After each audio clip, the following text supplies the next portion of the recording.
StarCraft, Zerg History, The Grand Experiment.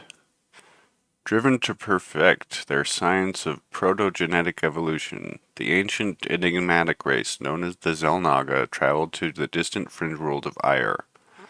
The vast jungles of Ire had produced the most advanced race that the Xel'Naga had ever seen. Believing that they could steer the race's evolution to the pinnacle of physical perfection, the Xel'Naga began to conduct their protogenetic experiments. The race that the Xel'Naga would eventually name Protoss advanced rapidly and gained what their creators termed a distinct purity of form. Unfortunately, the Xel'Naga pushed their experiments too far. The inherent essence of sentience of the Protoss developed far too rapidly, leading to bitter strife and division between them and their creators. The Xel'Naga deemed that the purity of form they sought to create had been sullied by a conflict of essence, and thus decreed that the Protoss were, in fact, a failed creation. The Xel'Naga abandoned their children and launched themselves into the void. The birth of the Zerg. Traveling thousands of light years into the burning core of the galaxy, the Xel'Naga eventually settled upon the volatile ash world of Xeris. The Xel'Naga planned to continue their grand experiment of evolution, only this time they've dismissed their tenets of physical form and focused chiefly on the pursuit of a distinct purity of essence. Residing in their massive ships high above the fires of Xeris, the Xel'Naga began once again to challenge the wiles of fate. The Xel'Naga were more successful with their second venture than they could have imagined. They labored to advance the evolution of the most insignificant life form on Xeris, a race of miniature insectoids known as the Zerg. Through Xel'Naga protogenetic manipulations, the Zerg survived the torrential firestorms of the world and thrived. Although extremely small, worm-like, and possessing no ability to manipulate their physical surroundings, the Zerg adapted to survive. They developed the ability to burrow into the flesh of the less vulnerable species indigenous to Xeris. Feeding off the nutrients contained within the spinal fluids of their host, the Zerg learned to parasitically merge with their host creatures. Once they became capable of controlling the metabolic and anatomical processes of their host, the Zerg used their new bodies to manipulate their surroundings. As the Zerg incorporated more and more host creatures into their fold, they began to assimilate their various genetic strains and processes. Zerg chemistry began to mutate and adapt according to the volume of the new genetic material being processed. However, as diverse as the range of host creatures became, there was always the undeviating drive to consume only the most evolutionarily advanced species encountered. The Zerg were innately selective as to which species they consumed, ensuring that at every stage of their development they were at the top of the proverbial food chain. Any race that the Zerg came across that was deemed unworthy of assimilation was eradicated to further purify the strains. The Xel'Naga soon made an alarming discovery. The original races assimilated by the Zerg were hardly recognizable after only a few generations of their inception. Somehow the Zerg had developed the ability to supercharge and steer the latent evolutionary processes within their host creatures. The host creatures fell prey to the effects of gradual physical mutations that caused all of the various strains to grow armor-piercing spines, razor-sharp limbs, and ultra-dense carapaces. Over a surprisingly short amount of time, the strains grew to resemble a terrifying, ravenous, and unified race. Overmind. The Xel'Naga, remembering all too well that their failure with the Protoss was a result of pushing the sentience of the fledgling species too quickly, decided to follow a different path with the burgeoning Zerg. Attempting to waylay the potential hazards of differing egos, the Xel'Naga structured the collective sentience of the Zerg into a unified amalgamated overmind. The overmind coalesced into a semi-sentient being that represented the primary drives and instincts of all the Zerg strains. As time passed, the Overmind developed the rudiments of personality and advanced intellect. Although the Overmind directed the actions of every creature within the swarm, it did so through the use of secondary agents. The Overmind created a new strain of Zerg that could facilitate the communication of its whims. These cerebrates were massive versions of the original Zerg insectoids, and were engineered to process and carry out the various objectives of the Overmind. Each cerebrate had a unique objectives, such as defend the hive, scout for potential strains, produce more warriors, or eradicate all life forms. The cerebrates were then empowered to build their own hive clusters and carry out their intended agendas. Over time, they developed personalities that corresponded to their primary drives. However, the cerebrates were still genetically incapable of ignoring or overriding the commands of the Overmind. The Zerg chain of command lengthened as new races were incorporated into the swarm. The cerebrates began to use secondary agents to communicate their orders as well. For the defense and productivity of the immediate hive, the cerebrates turned to queens to further their control over the swarms. The queens oversaw drone activity throughout the resource lines of the hives and kept a vigilant watch over the budding spore colonies of the collective. In times of battle, cerebrates called upon the overlords to directly relay their commands to the myriad warriors of the swarm. Overlords not only transported Zerg warriors into the fray, but also directed their attacks against their enemies. Just as the Cerebrates followed the Overmind, the Queens and Overlords were incapable of disobeying the commands from their Cerebrates. This rigid system of command kept the swarms at peak, savage efficiency. As the swarms continued to grow and strengthen, the Overmind turned its thoughts toward its own future. It realized that within a few short centuries its race had assimilated all of the indigenous life upon Xeris. It knew that to further evolve the swarm, the Zerg would need to leave Xeris. The Overmind began to reach out with its senses, looking for something, anything, which would provide them with transport from this world. That opportunity soon arrived. A race of gargantuan spacefaring life forms passed through Xeris' system, and the Overmind called to them. Drawn to the barren world by this beacon, they were quickly assimilated by the swarm. The inclusion of super-dense hides and the ability to exist in a vacuum bolstered the genetic pool of the swarm. Soon the Zerg warriors were conditioned to survive the harshness of space. This pivotal moment in the development of the Zerg was not lost to the Xel'Naga.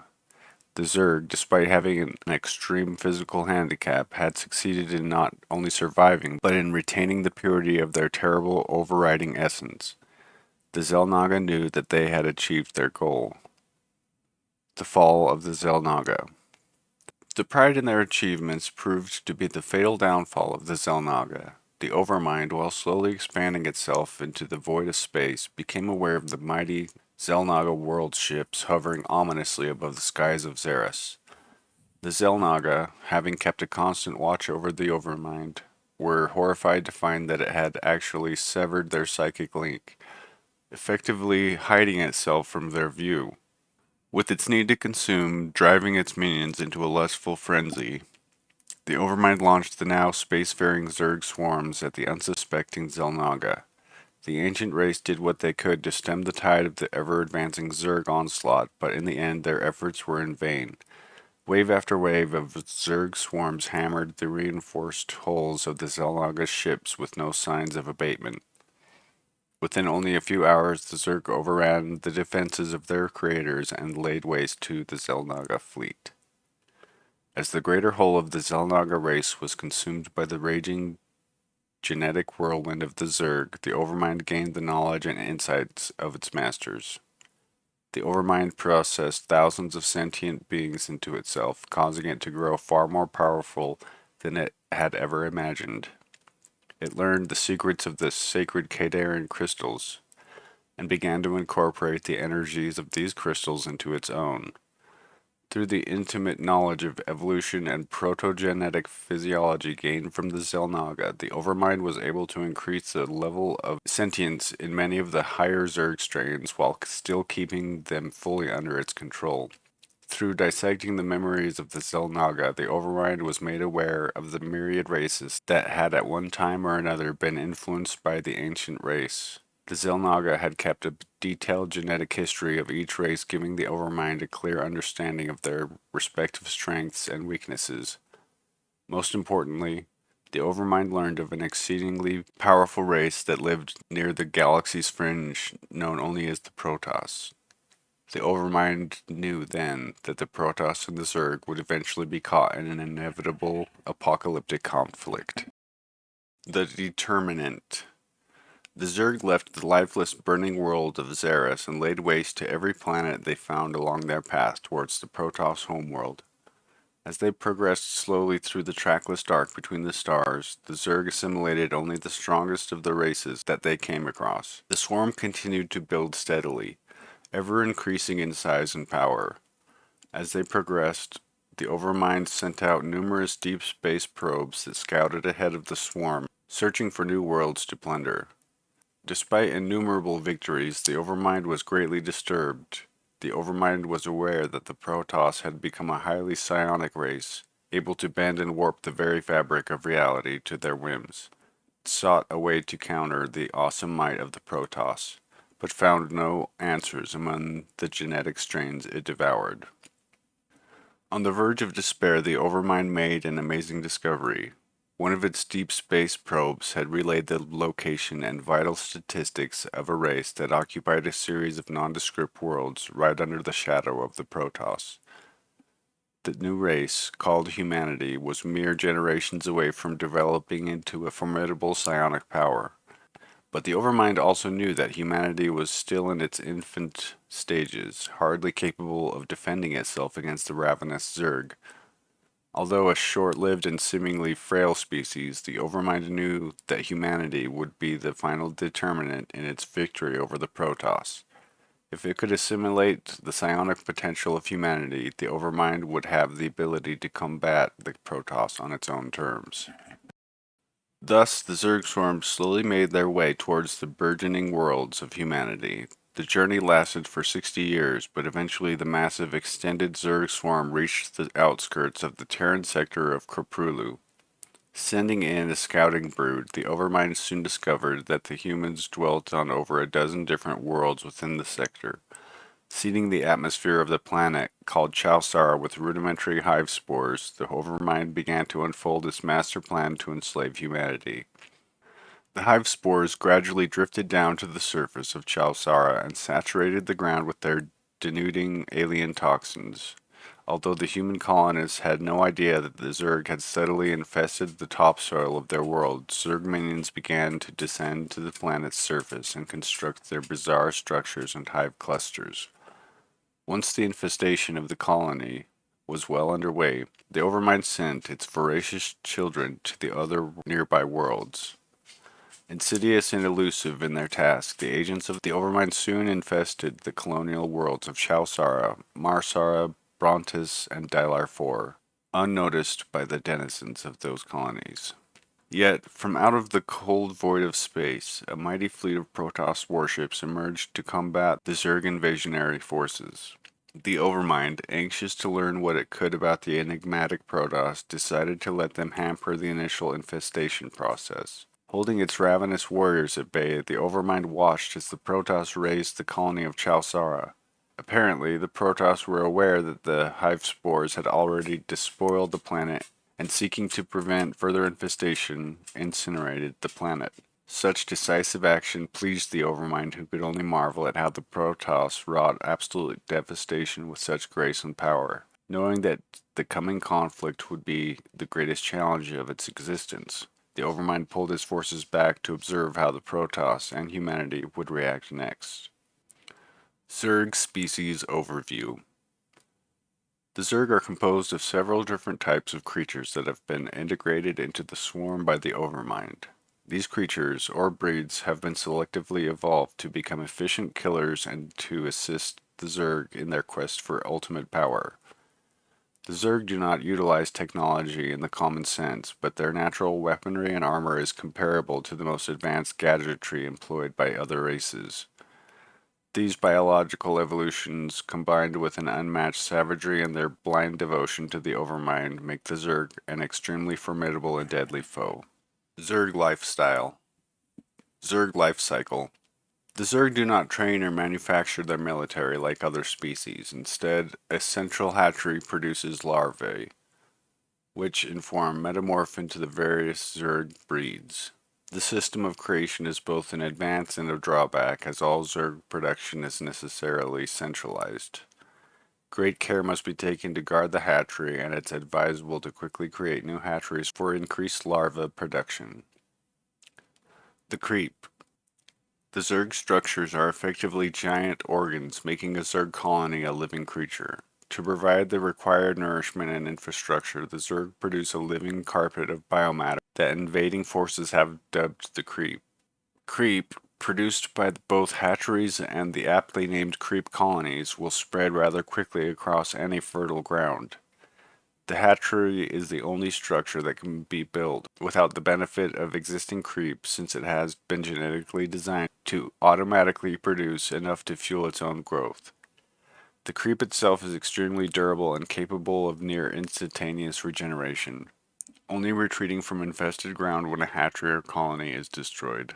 Regeneration. Perhaps the greatest advantage of the Zerg and their biological nature is an amazing healing and regenerative ability.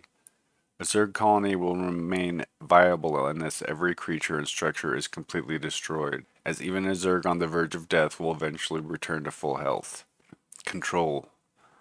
The Zerg Overmind maintains a constant psionic link with its servants, but in order to issue command on an individual level, it must use overlords to relay its orders to the other Zerg breeds. A Zerg colony cannot grow beyond the collective ability of all overlords to provide the necessary amount of control. The current level of control is always displayed in the upper right-hand corner of the main screen, and selecting any individual overlord will also display the current level of control required and provided. Zerg Broods. Although there is very little known about the different broods that comprise the Zerg swarms, some Terran scientists have attempted to document and classify a few of the larger broods that have ransacked their colonies. It seems clear that each distinct brood stems from a unique cerebrate that carries out the will of the Overmind. Each cerebrate is empowered to build its own brood to accomplish its specified goals. Although the broods are difficult to distinguish from one another, Terran scouts have witnessed that they vary in functionality and purpose. It has been noted that certain broods work with each other in unison, as if they were operating as cohesive detachments of a larger tactical force. Terran explorers have named each discernible brood with names of ancient beasts from the old Earth mythologies. The Command Wing, Tiamat, Cerebrate, Dagoth, estimated size 6,500,000, all strains. Primary directive, Command Fleet, Brood color, red. Tiamat is the largest and most powerful brood within the extended swarm. It is speculated that the Overmind itself is protected deep within the safety of its living fleet.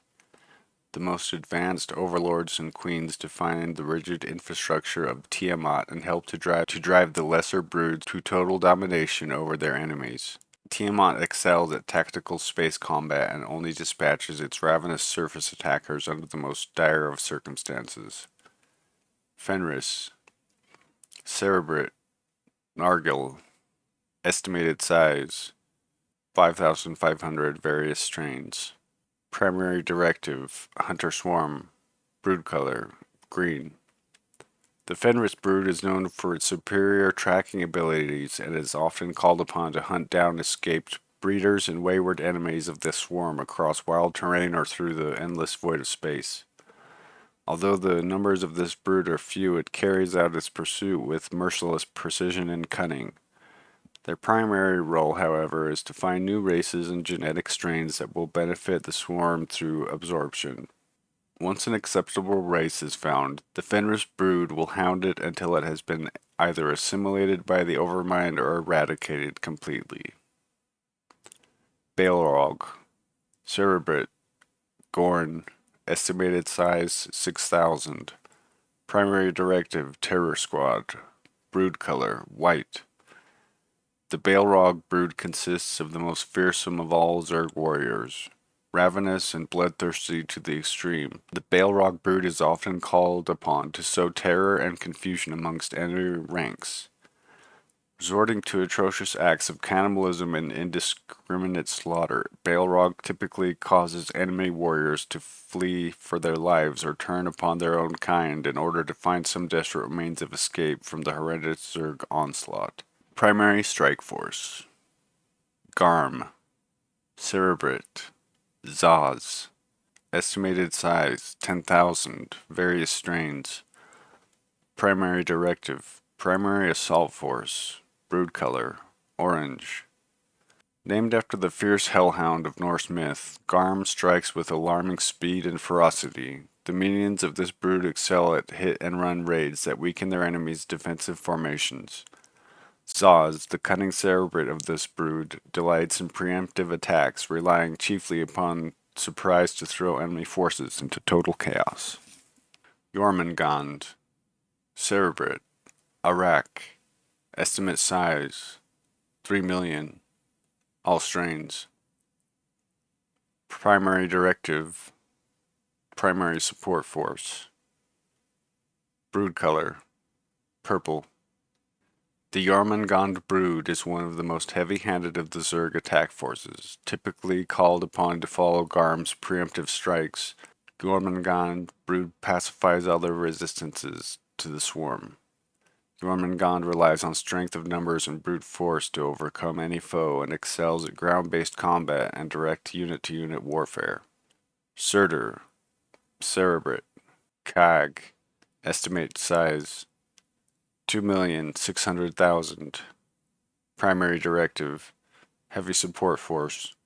Brood Color: Blue. Should the Jormungand brood fail to achieve total victory over an enemy force, the Surtur brood is released into the combat zone. Named after the fiery titan of destruction from Norse mythology, the Surtur brood is let loose upon any remaining enemy warriors. This brood is so completely destructive when unleashed it is kept restrained within the recesses of the Zerg fleet and is only called upon under the most extreme circumstances. Brood has been known to eradicate friendly Zerg troops as well as enemies in its furious rampages.